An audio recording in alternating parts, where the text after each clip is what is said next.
pong desisyon ng civil service na sinasabi nyo ay walang kaugnayan sa pinag-uusapan natin dito. Ang pinag-uusapan po natin dito ay yung investigasyon po na ginawa ko noong 2012. Bakit ka lumilihis sa mga katanungan ko? Huwag kang lumihis. No, Your Honor, hindi po ako lumilihis. Sapagkat, ang namang ako talagang hinuhusugahan, ako'y may kaso pa lang at hindi pa napapatunayan sa hukuman. Hindi kagaya po ang ating butihing senador, na po. Ay, wag naman po. Alam mo, Mr. Morales, alam mo, Mr. Morales, please. huwag mong pakikalaman yung kaso ko. Problema ko yun. Yung kaso mo ang ayusin mo. Your Honor, ang kaso ko po, Your Honor, hinaharap ko naman po. Please, At ako hindi po Order. Please, silence. Sir, how Yes. can we be sure if the video that is going to be presented before the committee is totally unedited? We will... Knowing this person who has a lot of criminal records, Mr. Well, Chair. we will seek the expertise of the PNP Anti-Cybercrime Group. Alam nila yan kung yan ay pinagputol-putol o unedited yan. So, yung buong recordings mo, okay lang sa'yo kung papuntahin ko sa'yo yung PNP Cybercrime Group para to retrieve the recording. If it's okay with you.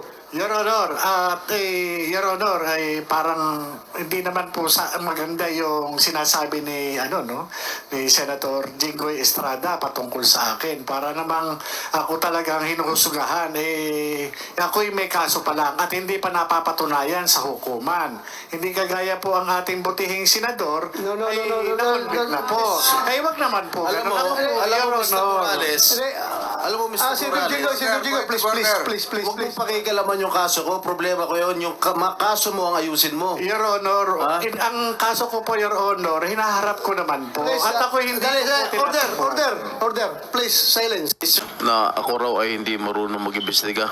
Am I correct? Yes, Your Honor, yun po opinion ko bilang investigador dahil inaasahan ko po inimbita po ako rito as resource person. Alright. At mistula ako na ituring na akusado.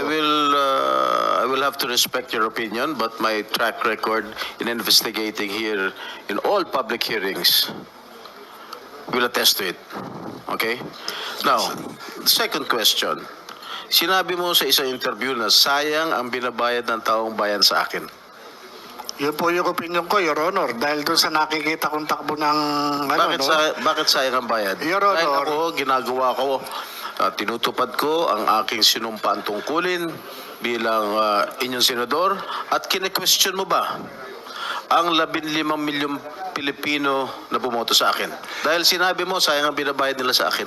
Your Honor, yun po yung opinion ko, gawa ng ako po ay isang investigador. Ang investigador po, nag-extract po ng information, nag-elicit po ng information upang makuha mismo yung yung ninanais dun sa subject matter.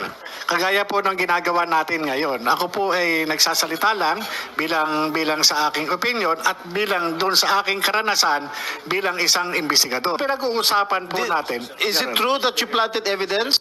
Your Honor, hindi ko po makita yung relevance ng sinasabi niyong desisyon ng Civil Service Commission.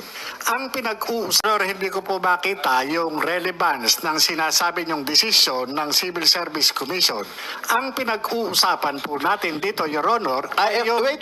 I am testing your credibility, Mr. Morales. All right? You have string of cases filed against you, and one of these that I am mentioning right now is the decision of the Civil Service Commission, which was affirmed by the Supreme Court. All right?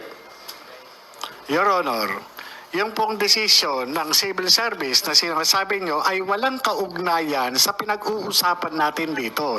Ang pinag-uusapan po natin dito ay yung investigasyon po na ginawa ko noong 2012. Bakit ka lumilihis sa mga katanungan ko? Huwag kang lumihis. No, Your Honor, hindi po ako lumilihis. Sapagkat ang pinag-uusapan po natin... Is it true that you planted evidence?